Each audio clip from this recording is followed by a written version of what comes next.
بھلا تم نے اس شخص کو دیکھا جس نے اپنی خواہش کو اپنا معبود بنا رکھا ہے اور باوجود جاننے بوجھنے کے گمراہ ہو رہا ہے؟ تو اللہ نے بھی اس کو گمراہ رہنے دیا اور اس کے کانوں اور دل پر مہر لگا دی اور اس کی آنکھوں پر پردہ ڈال دیا۔ اب اللہ کے سوا اس کو کون راہ پر لا سکتا ہے؟ تو کیا تم لوگ نصیحت نہیں حاصل کرتے اور کہتے ہیں کہ ہماری زندگی تو صرف دنیا ہی کی ہے، کہ یہی مرتے اور جیتے ہیں اور ہمیں زمانہ ہی ہلاک کر دیتا ہے، اور ان کو اس کا کچھ علم نہیں، محض قیاس آرائیاں کرتی ہیں۔ اے پیغمبر، لوگ تم سے شراب اور جوئے کا حکم دریافت کرتے ہیں، کہہ دو کہ ان میں نقصان بڑے ہیں اور لوگوں کے لیے کچھ فائدے بھی ہیں، مگر ان کے نقصان فائدوں سے کہیں زیادہ ہیں۔ اور یہ بھی تم سے پوچھتے ہیں کہ خدا کی راہ میں کون سا مال خرچ کریں، کہہ دو کہ جو ضرورت سے زیادہ ہو۔ اس طرح خدا تمہارے لیے اپنے احکام کھول کھول کر بیان فرماتا ہے تاکہ تم سوچو، یعنی دنیا اور آخرت کی باتوں میں غور کرو۔ اور تم سے یتیموں کے بارے میں بھی دریافت کرتے ہیں، کہہ دو کہ ان کی حالت کی اصلاح بہت اچھا کام ہے، اور اگر تم ان سے مل جل کر رہنا یعنی خرچ اکٹھا رکھنا چاہو تو وہ تمہارے بھائی ہیں، اور خدا خوب جانتا ہے کہ خرابی کرنے والا کون ہے اور اصلاح کرنے والا کون، اور اگر خدا چاہتا تو تم کو تکلیف میں ڈال دیتا، بے شک خدا غالب اور حکمت والا ہے۔ اے نبی، مسلمانوں کو جہاد کی ترغیب دو۔ اگر تم میں 20 آدمی ثابت قدم رہنے والے ہوں گے تو 200 کافروں پر غالب رہیں گے، اور اگر 100 ایسے ہوں گے تو 1000 پر غالب رہیں گے، اس لیے کہ کافر ایسے لوگ ہیں کہ کچھ بھی سمجھ نہیں رکھتے۔ اب اللہ نے تم پر سے بوجھ ہلکا کر دیا اور معلوم کر لیا کہ ابھی تم میں کسی قدر کمزوری ہے،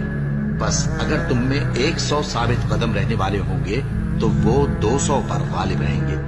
اور اگر 1000 ہوں گے تو اللہ کے حکم سے 2000 پر غالب رہیں گے، اور اللہ ثابت قدم رہنے والوں کا مددگار ہے۔ اور ان کے صبر کے بدلے ان کو بہشت اور ریشمی لباس عطا کرے گا، اس میں وہ تختوں پر تکیے لگائے بیٹھے ہوں گے، وہاں نہ دھوپ کی حدت دیکھیں گے نہ سردی کی شدت، ان پر درختوں کے سائے قریب ہوں گے اور میووں کے گچھے جھکے ہوئے لٹک رہے ہوں گے، اور خدام چاندی کے برتن لیے ہوئے ان کے ارد گرد پھریں گے، اور شیشے کے نہایت شفاف پیالے اور شیشے بھی چاندی کے جو ٹھیک اندازے کے مطابق بنائے گئے ہیں۔ جب اللہ کی مدد آ پہنچی اور فتح حاصل ہو گئی، اور اے نبی صلی اللہ علیہ وآلہ وسلم، تم نے دیکھ لیا کہ لوگ فوج در فوج اللہ کے دین میں داخل ہو رہے ہیں، تو اپنے پروردگار کی تعریف کے ساتھ تسبیح کرو اور اس سے مغفرت مانگو، بے شک وہ بڑا معاف کرنے والا ہے۔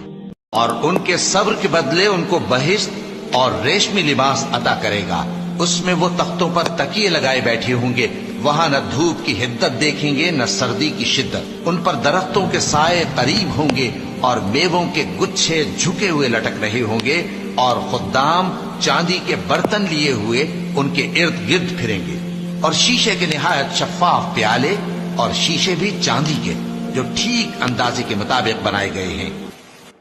الف لام میم، اللہ جو معبود برحق ہے، اس کے سوا کوئی عبادت کے لائق نہیں، زندہ ہے سب کو تھامنے والا۔ اس نے اے نبی تم پر سچی کتاب نازل کی جو پہلی آسمانی کتابوں کی تصدیق کرتی ہے، اور اسی نے تورات اور انجیل نازل کی تھی۔ یہ 2 کتابیں اس نے پہلے نازل کی تھیں لوگوں کی ہدایت کے لیے، اور پھر قرآن جو حق اور باطل کو الگ الگ کر دینے والا ہے نازل کیا۔ جو لوگ اللہ کی آیتوں کا انکار کرتے ہیں ان کو سخت عذاب ہوگا، اور اللہ زبردست ہے، بدلہ لینے والا ہے۔ اللہ ایسا خبیر و بصیر ہے کہ کوئی چیز اس سے پوشیدہ نہیں، نہ زمین میں اور نہ آسمان میں۔ وہی تو ہے جو ماں کے پیٹ میں جیسی چاہتا ہے تمہاری صورتیں بناتا ہے، اس غالب حکمت والے کے سوا کوئی عبادت کے لائق نہیں۔